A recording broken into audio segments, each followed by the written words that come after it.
ছয়টা দোয়া এবং জিকির আছে, যেই দোয়া জিকিরগুলো কোরআন হাদিসে বর্ণিত সকল দোয়া জিকিরের খোলাসা, সারমর্ম এবং নির্যাস।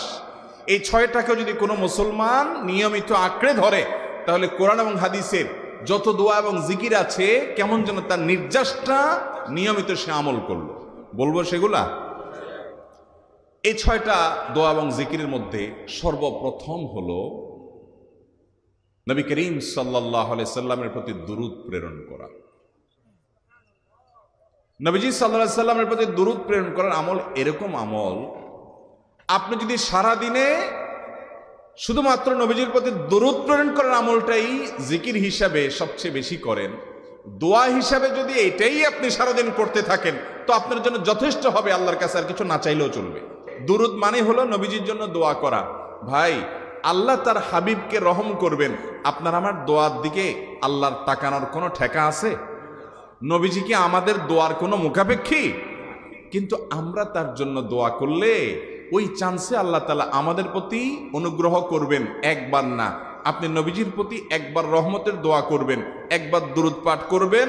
মান সাল্লা আলাইয়া মাররাতান সাল্লাল্লাহু আলাইহি আশারা, নবীজি সাল্লাল্লাহু আলাইহি সাল্লাম বলেছেন, একবার আমার জন্য তোমরা দোয়া করলে, আমার প্রতি দুরূদ পাঠ করলে, আল্লাহ তাআলা তোমাদের জীবনে 10 বার 10 জায়গায় 10 টাইমস তোমাদের উপরে আল্লাহ তাআলা অনুগ্রহ করবেন।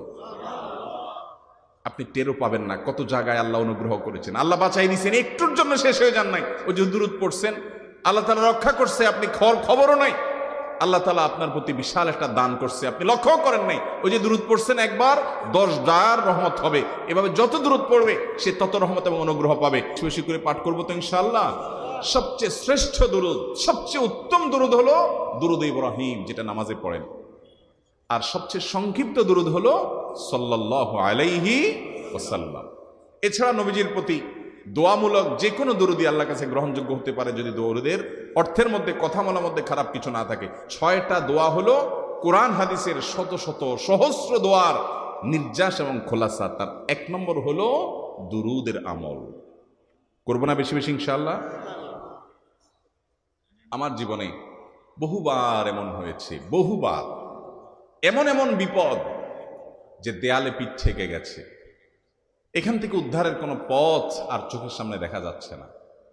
আমি এই আমলটি, এর পাশাপাশি ইস্তেগফারের আমল, যেটা 2 নম্বরে বলবো আমি, এই দুটি আমল কন্টিনিউয়াসলি করে গেছি, হরদম প্রতি নিঃশ্বাসে নিঃশ্বাসে, বাস টয়লেটের টাইম বাদে বাকি ফুল টাইম এটা দুরূদ এবং ইস্তেগফার অব্যাহত রাখছি। আল্লাহ তাআলা এমন ভাবে অলৌকিক ভাবে উদ্ধার করেছেন যে আমার কল্পনায়ও আসে না যে এখান থেকে এভাবে হেল্প হতে পারে। ভাইরা আমার অভিজ্ঞতার 2 পয়সার কোনো মূল্য নাই। আমার অভিজ্ঞতা কি আসলো না আসলো, এটাতে কিছু আসা যায় নাই। রহমাতুল লিল আলামিন আল্লাহর রাসূল, আল্লাহর নবী ওয়াদা করেছেন যে আপনার পেরেশানি দূর হবেই হবে ইনশাআল্লাহ। অতএব দুরূদের আমল বেশি বেশি করবো না ইনশাআল্লাহ। নাম্বার 2, ইস্তেগফার।